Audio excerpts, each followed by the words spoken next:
In my session, we are going to deep dive into that data and what are the things you can do to start preparing your data for a move to Business Central. So with that, the topics that we're going to cover today are we're going to go into the chart of accounts and dimensions, so differences between GP and Business Central. We're going to talk about customer and vendor data, inventory data, your GL history data, and then other transactional data as well. So as we've talked about in the earlier sessions, and we'll continue to talk about throughout the day, what are all the requirements for the data that you have existing? What are the things that you can do to transform that data? And what data needs to be brought over into Business Central versus where can that data land so that you still have the visibility to it, but don't necessarily need to keep those servers in place in the future. So as Jody said, I'm a team manager and senior solution architect at Stoneridge. I've been in the dynamic space since 2000, starting out with GP and CRM, and then moving into Business Central about 7 years ago. And really enjoy working with not only our GP clients, helping them with that transition, as well as working with our Business Central clients as well. One of the things that I find the most beneficial for clients is helping them streamline their processes and getting them off of the dependency for, we have this Excel spreadsheet and we have this Excel spreadsheet that does that. We want to be able to eliminate the need for all of those spreadsheets, get your data into the solution so that you can run the reports right from the solutions there. So just at a high level, one of the things that I do want to make sure all of our users understand is what all is Stoneridge able to do. I know we've heard in some cases where, oh, we didn't know you did BC or we didn't know you did CRM. We want to make sure that you all understand that we are a full service shop, essentially. So you're end-to-end Microsoft partner. We're a solutions partner. We have many consultants, over 30 consultants that specialize in Business Central, whether it's implementations or support. As Jody mentioned and Eric mentioned as well, we have the licensing and funding experts that will help you understand what those licensing costs will be, and we'll have sessions on those today as well.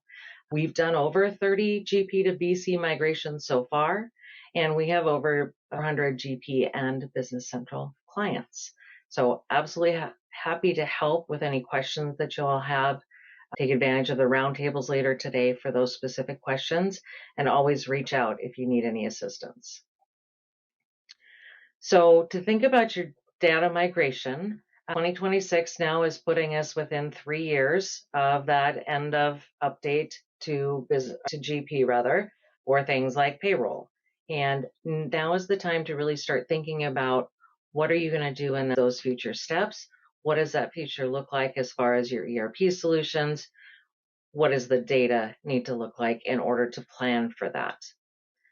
So we are going to talk through some of those considerations, how to optimize that data, and then making sure that you have all the resources to stay informed and prepare your team and yourselves for what is coming in the future. So as we talked a little bit earlier, when you're on-prem, you've got things to consider like your file server, your Exchange server, Active Directory, apps, and SQL.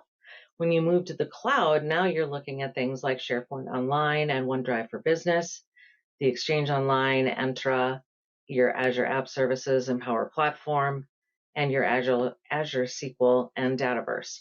So really what this is showing you is that in on-prem, your data is all in these areas. So it's in a file server. When you move to the cloud, you're going to be moving that data then to SharePoint Online or OneDrive for Business. And so again, it all comes around to what's the data that needs to be there, and are your users, what's the best way for them to access that data as we move forward.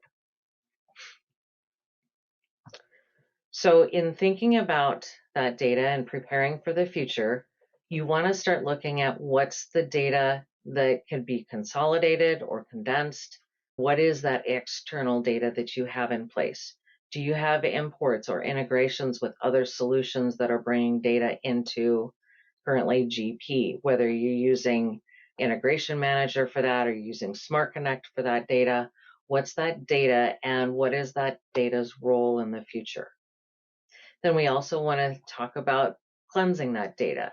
So can we do things now to make sure that your data is prepared and your users are reviewing that data now versus when you get to the implementation? We don't want to have you spend a lot of time doing that data cleansing. If you can start working on that now and looking at customers and vendors and inventory items, making those decisions now and thinking about that, about what needs to come forward, will help you during that implementation process. And then again, identifying those areas you know you want to improve. So maybe you're not doing things like EFTs and ACHs now, but going forward, that is something you want to do. And we're going to touch on some of those as we move forward in this session as well.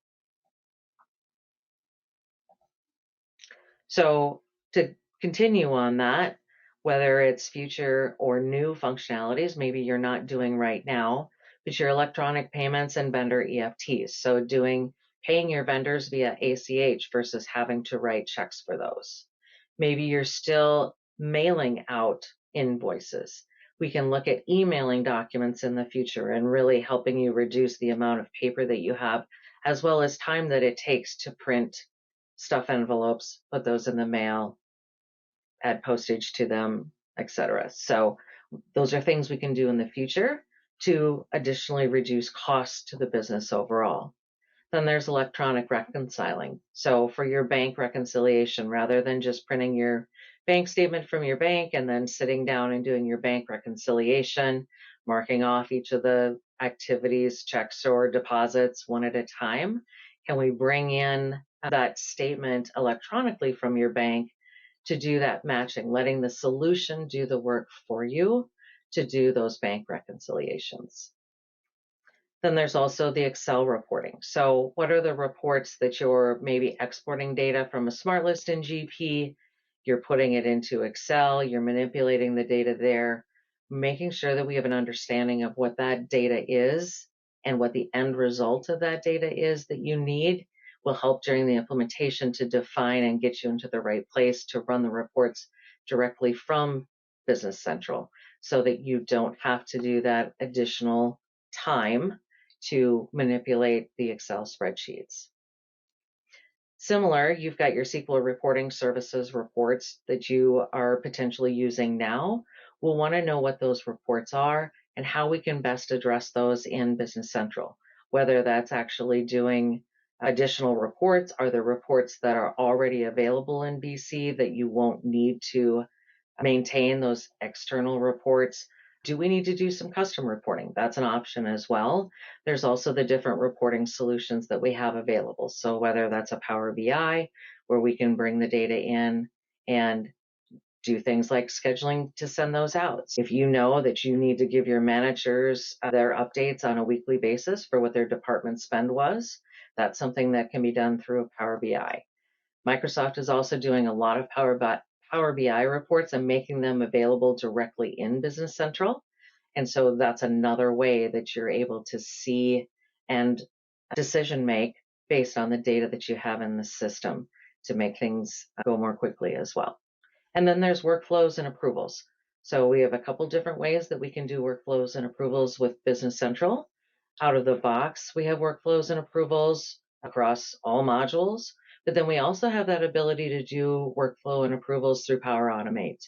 And so our teams can help you with that and define what's the best way to not only create, but to maintain those workflow and approvals going forward, whether that's your team, if you've got an IT department that does that, or that's something that our teams, whether it's our support teams or even your CRM, depending on what that data is that you need for those approvals. So as thinking about day-to-day and not only the long-term result of where you're going to be after GP, then we want to make sure that you're looking at how is that data accessed. So are users having to go outside of GP currently to see data, to validate data before it's brought into GP? How is that brought in? Again, whether it's Integration Manager or Smart Connect, or if it's a GL transaction, maybe you're just using the copy paste functionality. You will have the availability of all of those things, not Integration Manager, but Smart Connect, as Kyle mentioned, still works with Business Central. Business Central uses what's called Edit in Excel, which is it's the more adult version of copy paste because there's so many more things that you can include in that import. In your GP copy paste, you're limited to those 4 different columns. So you've got date, GL account, the reference, and the descriptions. In Business Central, you're able to bring in a whole lot more information and data into the solution. Oops. So then also, as Kyle mentioned, you want to start documenting your processes. So what are the requirements that you have for certain processes? When you're doing things like a purchase invoice, what are the approvals that you need for that? Who needs to be able to see that data to go forward? What are those processes and requirements that you have based on your business needs? Also, you want to identify who those subject matter experts are, as well as data ownership. So your payroll people, they understand what needs to be in those payroll transactions. When that payroll lands in your future solution, what's the data that needs to be there? Is it just a GL entry? Is it something that gives you more detail so that you can identify those transactions or expenses as you move forward in the journal entries on a weekly, bi-weekly, monthly, whatever that time frame is that you have those transactions? And then making sure that we're getting the training lined up for future activities. And as Jody mentioned, the sales team will help you with those as you move forward and are ready to start talking about that move. So defining your strategic priorities then, what are your plans? What are you looking at doing in the next 1 to 5 years? You really have 3 years at this point with that end of life as far as updates in 2029. How do you see technology supporting these? So how is your team? Is your team prepared and ready for the moves? What are the specific processes that you want to automate? Do you want to do more with AP automation? Potentially right now, you're entering your purchase invoices and you're going through and doing your manual checks. You're doing your manual bank recs. What are the things that you would like to see automated in the future so that your team has more time then to do more of those things that will help your business grow? And then do you have concerns about moving to the cloud? We know there's still that concern of if it goes in the cloud, it's not mine. How do I access that? Who has access to it? And those are things that our teams can all help you with and answer those questions moving forward. So when we look at migration versus it being a technical exercise, it really isn't. It's really about migrating and doing a business transformation. So you're going to be able to now take the time to grow your business. Is there functionality that you want to utilize to help get data out sooner, to help you make those business decisions more quickly? You also have that ability now to do process redesign. Are there things and processes that are clunky now that you want to be able to automate and smooth out as you move forward? As well as there's the consideration of change management. So switching an ERP solution is very challenging. Your teams are in that mindset of this is how we've always done it. Can I just do it that way now? So in some cases, yes, you could, but that isn't allowing then your teams to take advantage of the functionality that's out there. And we want you to be able to grow your business, grow your processes, and understand and streamline those processes so that your teams can do additional things that will help you grow the business in the future. When we look at the different migration approaches, we can look at either re-implementation or we're looking at really the data heavy migration. So a re-implementation really looks at bringing in beginning balances, and we're going to go into these specifics for these, but open documents, and you're going to cleanse some of your data. When we look at a data heavy migration, this is where we're looking at bringing in a lot of the full history. We're potentially bringing in some of that legacy structure. And then these are high complexity typically. So more than just GLAPAR, maybe some sales orders, purchase orders, and inventory, so a light distribution, or we're getting into a full-blown manufacturing production orders, and then service orders and work orders and those types of things. So considerations for what is your business level? Is it complex, or is it more of it's GLAPAR, maybe some sales orders, purchase orders, and inventory? So when you're starting to look at your data, you want to look at your data strategy then. So what data has to come over? What data needs to be cleaned? And then what are you going to do with that historical data? So typically your data that's needed, and as we go through these, we'll talk through those individual areas, but the data that's needed, so you're going to want to bring your customers and vendors over. You're going to want to bring your inventory items, and we need to have the discussion on your chart of accounts and with GP being a segmented chart of accounts versus being a flat chart of accounts with a dimensions. So expanding on that data strategy, it's really about the design. So the history that's truly needed, open transactions versus full history, cleaning that data before the migration. So doing things like merging your duplicates, and then understanding Business Central using dimensions instead of segments. This is probably the biggest mind shift in that move from GP to Business Central. So in GP, your chart of accounts is segmented. You have your main account, you have division, department, you could have locations, you could have a variety of different segments on your account, which means that anytime you add a new division or department, as an example, you have to exponentially grow that chart of accounts to bring in and create all of those accounts that are needed and will apply to that division or department. In Business Central, we use a flat chart of accounts and then our dimensions drive reporting. So you're really looking at simplifying your chart of accounts and then using dimensions to define that control as well as reporting.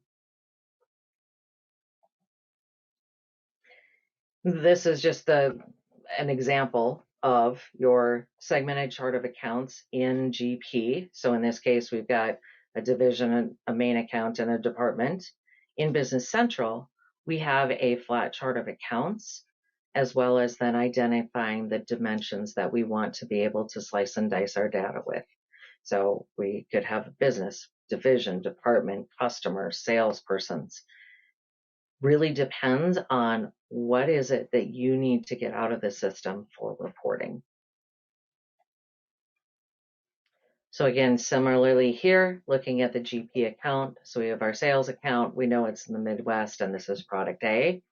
Here we're going to have a single sales account, in this case a 4,000 account, but then we're going to have dimensions that we can attach to that at the transaction level so that you're able to report on all the transactions and sales for the Midwest and all of those that had product A, or a combination of those. Maybe you only allow product A in the Midwest, so we can do restrictions and dimension combinations that will allow you to get that specific data, as well as to be able to help your team members make the right selections when they're entering in transactions.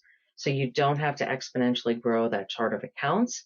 Now we just need to make sure that we're tagging your accounts correctly with the correct dimensions. So then with your customer and vendor data, here we want to look at merging and removing duplicates. So if you've got duplicate customers, you can merge those together in GP. That way, when you're exporting your data from GP to import into Business Central, you've got that data cleansing done. You can also remove those duplicates. You want to look at naming conventions. So maybe right now your customers are the first three of the first name, first three of the last name, and then an incremental number. Maybe going forward, you want to group your customers differently, and you could do that through a naming convention. So maybe you've got multiple divisions and you want to separate out customers because they don't cross over. If they do cross over, maybe you want to go with just an incremental number. So a customer could be C10,001, a vendor could be V10,001. It's really up to you as far as now is the time to take advantage of making these changes so that you can update your data and make it more useful as your business grows. Potentially then also you're going to look in that data cleansing of, are you going to bring over customers or vendors that haven't been used for X years? They haven't purchased anything from you. You haven't purchased anything from them in a specific time period, whether that's 2 years or 4 years or whatever you decide that makes sense for your business. Then we can block and inactivate those and not bring them over. Another thing you want to look at for customers and vendors is additional addresses. So specifically, when you're looking at customers, a lot of times you're going to have different ship-to addresses. What's the naming convention you use for those ship-tos? Were you consistent with primary versus ship-to-1 versus ship-to-2, maybe a bill-to or a remit-to? How do you want to identify those going forward? Again, now's the time to be able to go in and say, I'd really like to clean those up. Maybe we'll just call all of our ship-tos 001 and then increment that number going forward. And then our banking information. So looking at what makes sense for your banks as far as bringing in reconciling your bank recs, as well as when you're tracking things and collecting W-9s from vendors or bank information for doing ACH and EFTs, and how do you want to present that to your vendors. When we look at inventory data, we want to look at our item cleanup. So again, considering a naming convention. You are limited in an ID to 20 characters in Business Central. You can still have your descriptions at 50 and 100 characters, but your item ID itself does need to be 20 characters. So you want to look at, maybe it makes sense to do some renaming of those. What items are no longer used? Can we identify those as blocked and inactive because they haven't been used and they won't be used in the future? We want to also look at our grouping and our posting. So how are we driving our posting currently for inventory? How are we grouping our inventory together? You're still going to have similarities to item categories where you can then group those types of items together. And then new functionality. Maybe you're not tracking things like reorder points, mins and maxes. Maybe you're not doing cycle counts as frequently as you'd like. Now would be the time to start thinking about what do you want to be able to do in the future to track that inventory and give you the most accurate information that you can, helping your sales teams move forward. And then transactional data. So when we look at transactional data, we look at, first of all, GL history. So whether it's summary or detailed, what we want to look at here is when you're running your reports out of Business Central, how do you want to see that comparative information? We have some customers that want to see 24 months of detailed GL transaction history. A lot of times we just have 2 or 3 years of summary data. That's your net change data for GL history. Then we also want to look at things like our open accounts payable, our open AR, sales orders and purchase orders. If you're complex, maybe you've got production orders and projects or jobs as well. So we know that those open transactions need to come in.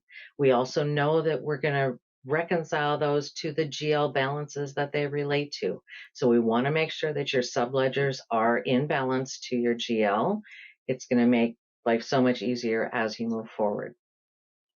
Then we also want to look at our AR and AP historical data and posted transactions, as well as then inventory valuation. So we're going to bring in your inventory items as well as their beginning balances.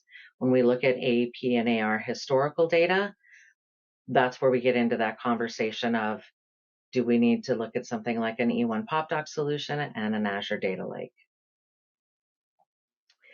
And so talking about that, this is where you also want to start thinking about that historical data strategy. So how are we going to map that data? What do we want to be able to do with it as far as visualizing that data? And where does that data need to land? So if you are you want to keep that data, we put it in an Azure Data Lake, that means then you don't have to maintain your GP servers. We can consider that for other data that you have outside of the system as well. This is just an example of putting data in an Azure Data Lake, so your historical GP data, and being able to visualize this in Business Central. So your teams aren't swivel chairing. They don't have to go back to maybe their VPN to get into GP, but they can see that GP data in Business Central to be able to make some of those business decisions as well as to see historical activity. And I've included another one here as well. This goes into the detail of a purchase transaction. So purchase order and lines on a transaction that's in an Azure Data Lake, visualized in Business Central.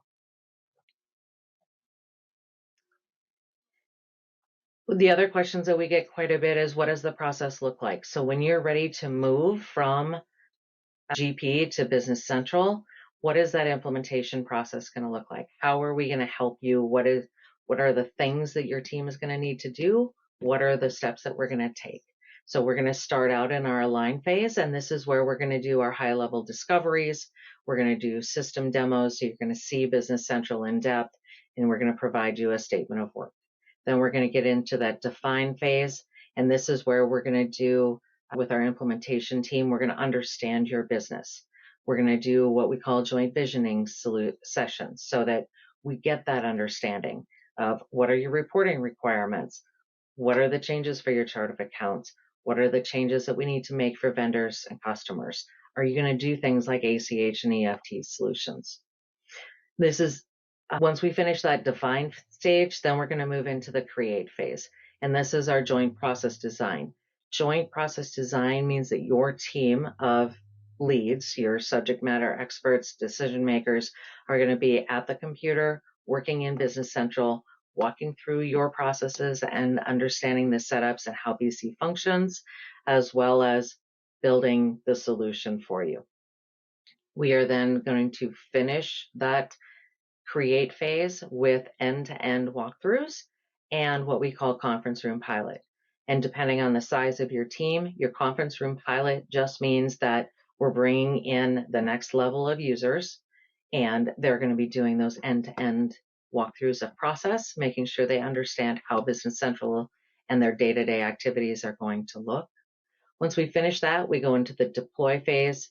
This is where we're doing our user acceptance testing. This means all users are in the system. We are getting close to that go, no go decision.